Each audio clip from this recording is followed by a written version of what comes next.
साथियों, इस बात को याद रखना, जो अपने कदमों की काबिलियत पर विश्वास रखते हैं वही अक्सर मंजिल पर पहुंचते हैं। ये बात गलत नहीं है। आपको अपने ऊपर विश्वास ही नहीं है, आप मंजिल पर पहुंचोगे कि नहीं पहुंचोगे। सबसे पहले दरवाजे तो आपने ही बंद कर दिए मंजिल के पहुंचने के लिए अपने। स्टार्ट करते हैं आज की समान अध्ययन सेशंस को। नमस्कार, मैं सूचक आप सभी का स्वागत करता हूं भारत स्टडी पॉइंट की समान अध्ययन के पहले डोज में। साथियों, एग्जाम में क्वेश्चंस यहीं से आते हैं, इसीलिए सभी क्वेश्चंस को ध्यान से देखें और ध्यान से समझें। काफ़ी एग्जाम में सीधे रूप से यहाँ से क्वेश्चन आ चुके हैं और यहीं से क्वेश्चन आते हैं, इसीलिए सभी क्वेश्चन को ध्यान से देखें और ध्यान से समझें। चलिए चलते हैं आज के सेशन के पहले क्वेश्चन की तरफ। ये है आज के सेशन का पहला क्वेश्चन। पहला क्वेश्चन है, मौर्य साम्राज्य की स्थापना किसने की? दोबारा रिपीट कर रहा हूँ, मौर्य साम्राज्य की स्थापना किसने की? इसका सही आंसर है ऑप्शन ए, चंद्रगुप्त मौर्य ने। उम्मीद है इस क्वेश्चन का आंसर आपको पता होगा। मौर्य साम्राज्य की स्थापना चंद्रगुप्त मौर्य ने की थी। चलिए देखते हैं अब इस पहले क्वेश्चन के इंपॉर्टेंट पॉइंट। ये सेशंस डेली शाम को 4 बजे अपलोड होगा, इसलिए टाइम टू टाइम इस सेशंस को लेते रहिएगा। चलिए देखते हैं इस सेशंस के इंपॉर्टेंट पॉइंट।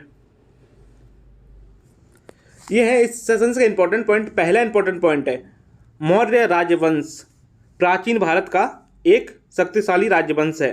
नेक्स्ट पॉइंट है, मौर्य राजवंश ने 137 वर्ष भारत में राज्य किया। और इसी के बाद नेक्स्ट पॉइंट है, इसकी स्थापना का श्रेय चंद्रगुप्त मौर्य और उनके मंत्री कौटिल्य को दिया जाता है। साथियों, उम्मीद है आपको ये सभी पॉइंट आपको सही से समझ में आए होंगे। देखिए, इसमें पहला पॉइंट क्या है, मौर्य वंश में कब से कब तक राज्य किया, ये भी आपको पता है, 137 वर्ष तक। ठीक है, पॉइंट से काफ़ी क्वेश्चंस क्लियर होंगे आपको, और इसीलिए सभी पॉइंट्स को ध्यान से देखें और ध्यान से समझें। और आपको तीसरे नंबर पॉइंट्स में पता चलता है इसका श्रेय किसको जाता है, तो आपको पता चल गया चंद्रगुप्त मौर्य और उनके मंत्री कौटिल्य को। और मौर्य राजवंश ने कब से कब तक राज्य किया? 321 ईसा पूर्व से 185 ईसा पूर्व तक। चलिए चलते हैं नेक्स्ट क्वेश्चन की तरफ। नेक्स्ट क्वेश्चन से साथियों, मौर्य साम्राज्य में प्रचलित मुद्रा का नाम क्या था? दोबारा रिपीट कर रहा हूं, मौर्य साम्राज्य में प्रचलित मुद्रा का नाम क्या था? इसका सही आंसर है ऑप्शन सी, पांड। अच्छा क्वेश्चन है और हम लोग इसके इंपॉर्टेंट पॉइंट देखेंगे अब इसके बाद। ये है 2 नंबर क्वेश्चन के इंपॉर्टेंट पॉइंट। पहला इंपॉर्टेंट पॉइंट है, मौर्य काल में सिक्के सोने, चांदी तथा तांबे से बने होते थे। उसी के बाद नेक्स्ट इंपॉर्टेंट पॉइंट है, इन सिक्कों को निक्स और स्वर्ण कहा जाता था। नेक्स्ट पॉइंट है, चांदी के सिक्कों को कांस्यपाण या धारण कहा जाता था। इंपॉर्टेंट पॉइंटों में आपको बहुत कुछ क्लियर हुआ है। मौर्य काल में किस किस चीज़ के सिक्के बनते थे? सोने, चांदी और तांबे के। ठीक है, और क्या पता चला इसमें आपको? सिक्कों को क्या कहा जाता था। दूसरा क्या है, चांदी के सिक्कों को क्या कहा जाता था। और नेक्स्ट और लास्ट पॉइंट है, तांबे के सिक्के मासक कहलाते थे। चलिए इसी के बाद अब हम लोग चलते हैं नेक्स्ट क्वेश्चन की तरफ, क्वेश्चन नंबर 3 की तरफ। ये हमारा next question, question number 3 number question से है, मौर्य काल में शिक्षा का सर्वाधिक प्रसिद्ध केंद्र था। इसका सही आंसर है ऑप्शन बी, तक्षशिला। मौर्य काल में सबसे ज़्यादा प्रसिद्ध केंद्र तक्षशिला था शिक्षा का। ठीक है, यह है तक्षशिला। अब देखेंगे हम लोग 3 नंबर क्वेश्चन के इंपॉर्टेंट पॉइंट। ये है 3 नंबर क्वेश्चन का इंपॉर्टेंट पॉइंट। पहला इंपॉर्टेंट पॉइंट है, मौर्य काल में शिक्षा का सर्वाधिक प्रसिद्ध केंद्र तक्षशिला था। ये तो आपको क्लियर हो ही चुका है। नेक्स्ट पॉइंट है, मौर्य युग की अवधि के दौरान सबसे प्रसिद्ध शैक्षणिक केंद्र तक्षशिला विश्वविद्यालय था। ठीक है, इसी के बाद नेक्स्ट पॉइंट है, जिसे अभी भी दुनिया का सबसे पुराना विश्वविद्यालय माना जाता है। नेक्स्ट पॉइंट है, जिसे अभी भी दुनिया का सबसे पुराना विश्वविद्यालय माना जाता है। तो आपको पॉइंट में क्या क्लियर हुआ है? तक्षशिला को दुनिया का सबसे पुराना विश्वविद्यालय माना जाता था।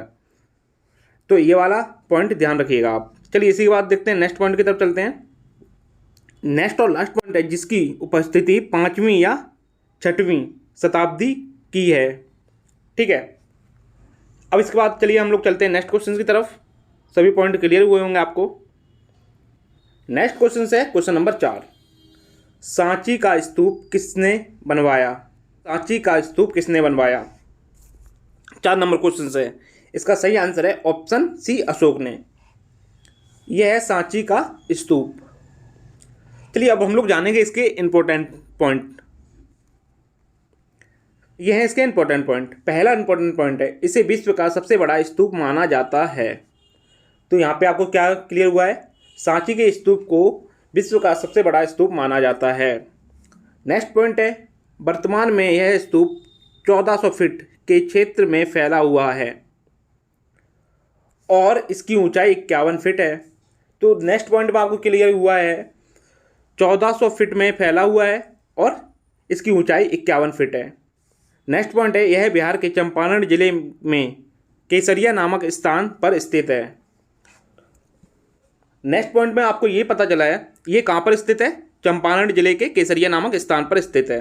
नेक्स्ट और लास्ट पॉइंट है, शांति के प्रतीक सांची के स्तूप की खोज को 200 वर्ष पूरे हो गए हैं। चलिए इसी लास्ट पॉइंट के साथ साथ हम लोग चलते हैं नेक्स्ट क्वेश्चन की तरफ, क्वेश्चन नंबर 5 की तरफ। यह है क्वेश्चन नंबर 5। क्वेश्चन नंबर 5 है, श्रीनगर की स्थापना किस मौर्य शासक ने की? दोबारा रिपीट कर रहा हूं, श्रीनगर की स्थापना किस मौर्य शासक ने की?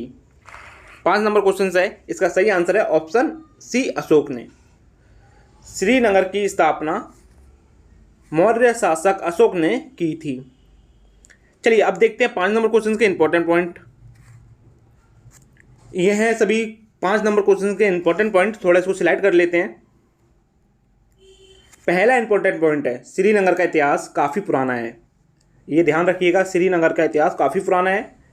माना जाता है कि यह जगह की स्थापना सम्राट अशोक मौर्य ने की थी। तो आपको यहाँ पे पता चल गया श्रीनगर की स्थापना किसने की थी? मौर्य सम्राट अशोक ने की थी। अब हम लोग लास्ट पॉइंट में बात करेंगे डल झील की। डल झील श्रीनगर का गहना या कश्मीर के मुकुट के नाम से लोकप्रिय है। अब इसके आगे, डल झील कश्मीर में दूसरी सबसे बड़ी झील है। यह सुरम्य झील 26 वर्ग किलोमीटर के सबसे बड़े क्षेत्र में फैली हुई है। मतलब कि डल झील 26 वर्ग किलोमीटर में फैली हुई है। थोड़ा इसको सिलेक्ट करते हैं। जो ये डल झील है श्रीनगर में आने वाले यात्रियों को आकर्षित का मुख्य केंद्र है। ये चीज़ ध्यान रखिएगा, लोग श्रीनगर डल झील की वजह से ज़्यादातर जाते हैं।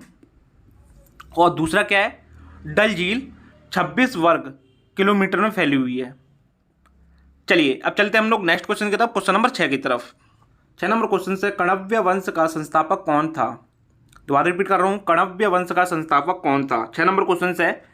इसका सही आंसर है ऑप्शन सी, वासुदेव। कण्व वंश के संस्थापक वासुदेव थे। चलिए अब देखते हैं 6 नंबर क्वेश्चन का इंपॉर्टेंट पॉइंट। यह है 6 नंबर क्वेश्चन का इंपॉर्टेंट पॉइंट। पहला पॉइंट है, वासुदेव पाटलिपुत्र के कण्व वंश का प्रवर्तक था। नेक्स्ट पॉइंट है, वैदिक धर्म एवं संस्कृति संरक्षण की जो परंपरा सुमंगों ने प्रारंभ की थी उसे कण्व वंश ने जारी रखा। कण्व वंश का अंतिम राजा सुशर्मा हुआ। ठीक है, ये चीज़ ध्यान रखिए, कण्व वंश का अंतिम राजा कौन था? सुशर्मा। ठीक है, नेक्स्ट और लास्ट पॉइंट है, सिमुक ने 60 ईसा पूर्व में सुशर्मा की हत्या कर दी और सातवाहन वंश की स्थापना। चलिए इसी के साथ साथ चलते हैं नेक्स्ट क्वेश्चन की तरफ, क्वेश्चन नंबर 7 की तरफ। ये हमारा नेक्स्ट क्वेश्चन, क्वेश्चन नंबर 7। पुरुषपुर निम्नलिखित में से किसका दूसरा नाम है? इसका सही आंसर है ऑप्शन सी, पेशावर का। पेशावर का दूसरा नाम पुरुषपुर है। चलिए अब इसके साथ साथ देखते हैं 7 नंबर क्वेश्चन के इंपॉर्टेंट पॉइंट। ये है 7 नंबर क्वेश्चन का इंपॉर्टेंट पॉइंट। पहला इंपॉर्टेंट पॉइंट है, पुरुषपुर आधुनिक पेशावर का प्राचीन नाम है। मतलब कि आपको यहाँ क्लियर होना चाहिए, पेशावर को पहले पुरुषपुर कहते थे। ठीक है, नेक्स्ट पॉइंट है, प्राचीन समय में पेशावर का नाम पुरुषपुर हुआ करता था। ठीक है, यहाँ तक क्लियर हुआ है। नेक्स्ट पॉइंट है, ऐतिहासिक परंपरा के अनुसार सम्राट कनिष्क ने पुरुषपुर को द्वितीय शती ईस्वी में बसाया था। चलिए अब चलते हैं नेक्स्ट पॉइंट की तरफ। नेक्स्ट और लास्ट पॉइंट है, सर्वप्रथम कनिष्क के बृहत साम्राज्य की राजधानी बनने का सौभाग्य इसी नगर को प्राप्त हुआ था। चलिए चलते हैं नेक्स्ट क्वेश्चन की तरफ, क्वेश्चन नंबर 8 की तरफ। 8 नंबर क्वेश्चन है, चरक किसके राज्य चिकित्सक थे? इसका सही आंसर है ऑप्शन डी, कनिष्क के। चरक कनिष्क के राज्य चिकित्सक थे। ये चरक कनिष्क के राज्य चिकित्सक थे। चलिए चलते हैं 8 नंबर क्वेश्चन के इंपॉर्टेंट पॉइंट देखते हैं। ये है 8 नंबर क्वेश्चन के इंपॉर्टेंट पॉइंट। पहला इंपॉर्टेंट पॉइंट है, महान चिकित्सक चरक कनिष्क के दरबार में थे। नेक्स्ट पॉइंट है, चरक एक महर्षि एवं आयुर्वेद विशारद के रूप में विख्यात हैं। इसी के बाद नेक्स्ट क्वेश्चन है, वे कुषाण राज्य के राज्य वैद्य थे।